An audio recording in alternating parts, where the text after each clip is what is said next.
Bitcoin has the fundamentals, there's stability to it.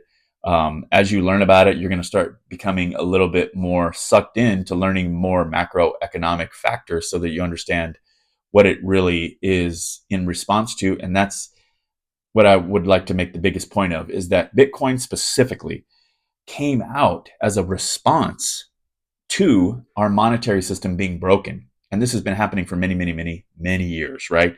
Without going through a massive history lesson on this, which I would like to, but this particular video, we want to just hit some hot topics real quick.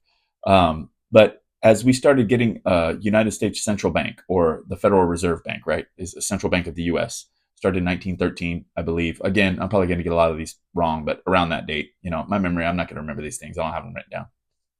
Around that time, around 1913, as the Federal Reserve came in as our central bank, slowly but surely, they started doing different things with our money supply and management of our money. Now, many people are we got to, they're against the Federal Reserve. We got to absolve it. We got to destroy it. We got to get it out of here. It's corrupting everything.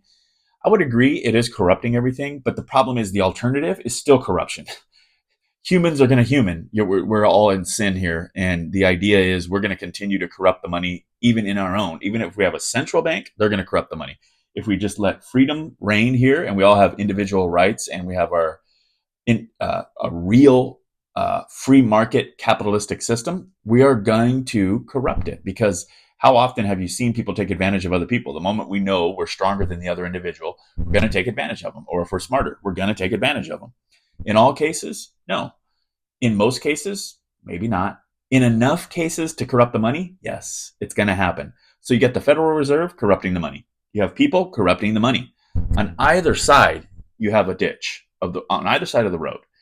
Now, that being said, because the Federal Reserve has been in charge for over 100 years now, everybody's blaming them for corrupting the money, which they have, and once you go from 1913 to now, they've done many different things. Bretton Woods Agreement, to where we made the U.S. the world's reserve currency.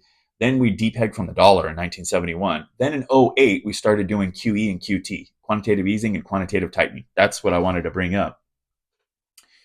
Secondly, so when we started doing quantitative easing and quantitative tightening, I'll explain it to you right now, Bitcoin came out as a response to that. Now, it wasn't specifically like, oh, QE started, let's create Bitcoin.